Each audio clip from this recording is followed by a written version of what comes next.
ជំរាបសួរនិងសួស្តីអ្នកទាំងអស់គ្នាអញ្ចឹងថ្ងៃហ្នឹងយើងនឹងបន្តមេរៀនទី1របស់យើងចំនួន complex ទម្រង់ពេជ្រគណិតប៉ុន្តែថ្ងៃហ្នឹងយើងនឹងចូលដល់ចំណុចថ្មីមួយទៀតគឺនិយាយតាក់ទងជាមួយនឹងស្វ័យគុ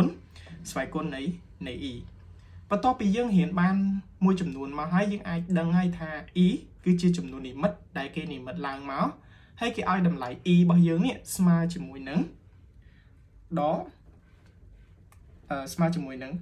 ឬនៃដក1ដល់ពេលយើងបាន e ការ៉េរបស់យើងគឺស្មើជាមួយនឹងដក1ចុះបើសិនបើ e របស់យើងមានស្វ័យគុណលើសពី2 4 6 8 10 20អញ្ចឹងយើងត្រូវគុណវាម្ដងមួយមែនអត់ទេអ្នកទាំងអស់គ្នាគឺគេមានរូបមន្តរបស់គេដើម្បីដោះស្រាយស្វ័យគុណរបស់ e ព្រោះ e វាអត់ដូច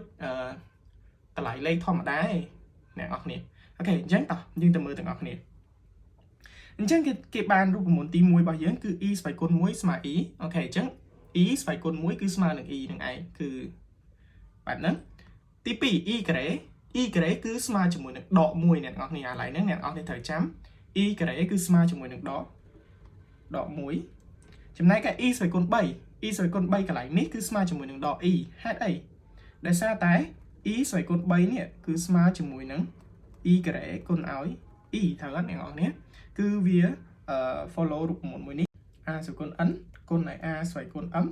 គឺស្មើជាមួយនឹង a ស្វ័យគុណ n បូក m អូខេអញ្ចឹង e ស្វ័យគុណ3របស់យើងគឺស្មើជាមួយនឹង e ស្វ័យគុណ2គុណឲ្យ e ស្វ័យគុណ1អូខេអញ្ចឹងតែ e ការ៉េរបស់យើងនេះវាស្មើជាមួយនឹងដក1អញ្ចឹងយើងបានដក e អូខេបន្តមកទៀតមើល e ស្វ័យគុណ4 e ស្វ័យគុណ4 e ស្វ័យគុណ4ស្មើជាមួយនឹង1ហេតុអីអញ្ចឹង e ស្វ័យគុណ4របស់យើងគឺស្មើជាមួយនឹងខ្ញុំអាចទៅសេបានថា e ការ៉េគុណឲ្យ e ការ៉េបានហ្នឹងណានេះអូខេ e ការ៉េគុណឲ្យ e ការ៉េ e ការ៉េរបស់យើងគឺស្មើជាមួយនឹងដក1អញ្ចឹងដក1គុណឲ្យដក1ស្មើប៉ុន្មានស្មើ1អូខេអញ្ចឹងបើសិនបើវាលើសពី4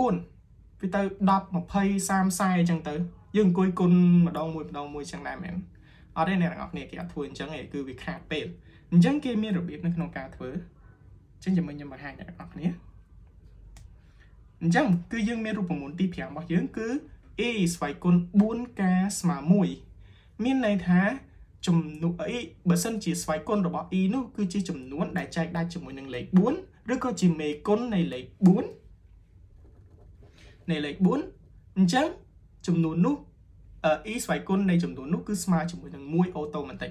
ឧទាហរណ៍ថា e ស្វ័យគុណ16 e ស្វ័យគុណ16ស្វ័យគុណ16នេះ16គឺជាលេខដែលចែកដាច់នឹង4អញ្ចឹងខ្ញុំអាចទៅសេបានថា4គុណនឹង4អញ្ចឹងលេខ4នេះគឺស្មើគឺការនឹងឯងអូខេគឺការនឹងឯងគឺ 4k នឹងឯងគឺវាស្មើនឹង1គឺយើងមិនបាច់ទៅអង្គុយគុណម្ដងមួយរកលេខទេគឺឲ្យតែស្វ័យគុណនោះគឺជាចំនួនដែលចែកដាច់នឹង4គឺស្មើនឹង1តែម្ដងចំពោះ e អូខេចុះបើវាអត់ចែកដាច់នឹង4មាននៅសល់អូខេអញ្ចឹងនៅសល់អត់អីទេបើនៅសល់ប៉ុណ្ណាគឺយើងគិតអានៅសល់អានៅមុខយើងកុំគិតឧទាហរណ៍ដូចនេះលេខ6ចុះបើ e ស្វ័យគុណ 4k បូក1អញ្ចឹងអា 4k ខាងមុខយើងមិនបាច់គិតទេព្រោះវាស្មើ1ហើយយើងគិតតែអាខាងក្រោយនេះមកអូខេចឹងអាខាងក្រោយនេះគឺ e ស្វ័យគុណ 4k បូក1អញ្ចឹងវាចូលរូបមន្តនេះអូខេអញ្ចឹងខ្ញុំអាចទៅសេវាទៅជា e ស្វ័យគុណ 4k គុណឲ្យ e ស្វ័យគុណ1អូខេ e ស្វ័យគុណ 4k របស់យើងគឺស្មើជាមួយនឹង1ហើយអញ្ចឹងយើងមិនបាច់គិតអាមុខហ្នឹងទេយើងគិតតែកតុយក្រោយទៅបានហើយអូខេអញ្ចឹងអាកតុយក្រោយយើងស្មើប៉ុន្មាន1អញ្ចឹង e ស្វ័យគុណ1គឺ e អូខេអញ្ចឹង e ស្វ័យគុណ k បូក1គឺស្មើជាមួយនឹង e ចុះបើ e ស្វ័យគុណ 4k បូក2វិញបូក2ដូចគ្នា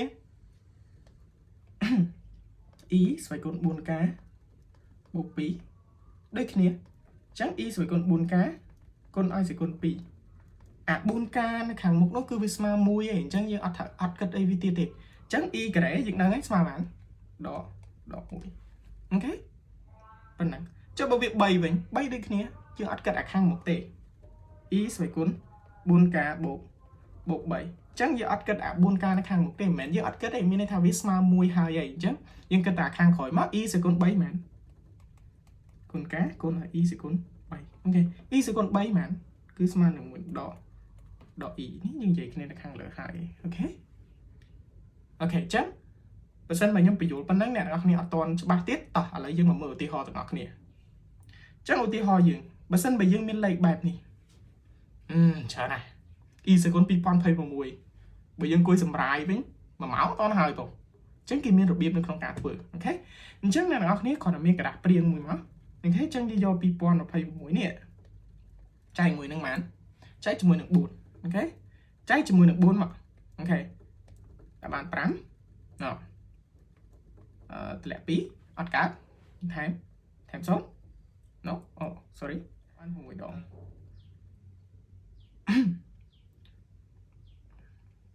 24សល់2នេះអ្នកនរគ្នាឃើញសំណល់ទេឃើញសំណល់ហ្នឹងយើងអាចសរសេរបែបនេះបានអញ្ចឹងមានន័យថាស្វ័យគុណរបស់យើងតែសរសេរបានថា e ស្វ័យគុណ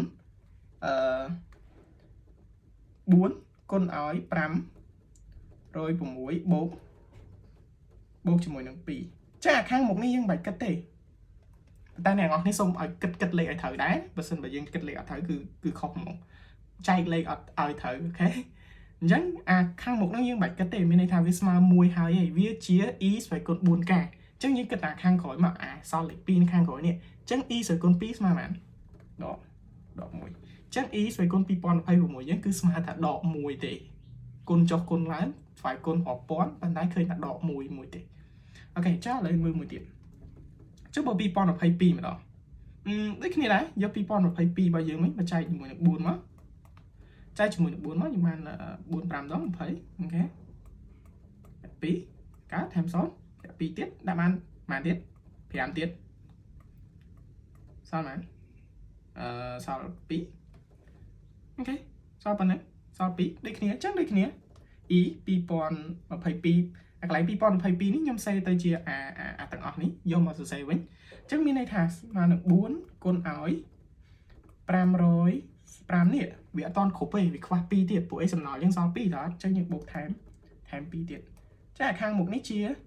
4k e ស្វ័យគុណ 4k អញ្ចឹងយើងបាច់គិតទេគឺវាស្មើ1ហើយយើងគិតថាខាងក្រោយមក e ក្រេគឺស្មើនឹងដក1ដូចគ្នាអូខេបន្តទៀតឧទាហរណ៍ថា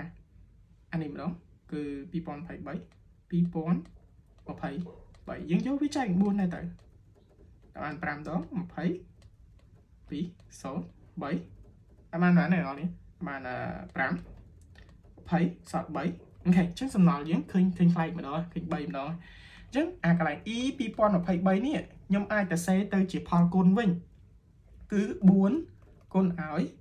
505បូកឲ្យ3ព្រោះសំណល់យើងសល់3ទៀតអូខេយើងបូកចូលគ្នាទៅទើបស្មើ2023វិញអញ្ចឹងអាខាងមុខនេះគឺ 4k e សេគុណ 4k គឺស្មើ1អូខេចឹងស្មើ1អាខាងក្រោយ e ស្វ័យគុណ3 e សេគុណ3ស្មើអីគឺយើងគិតថាក្រោយមកបានហើយស្រួលវិតិចដក e អូខេចឹង e 2023យើងឃើញតែដក e ណាចុះឡើងអូខេបន្តមកទៀត e 2024នេះ2024ដងចឹង2024នេះអត់មានបាយយក2024ចែក4ចឹងបាន5 0 2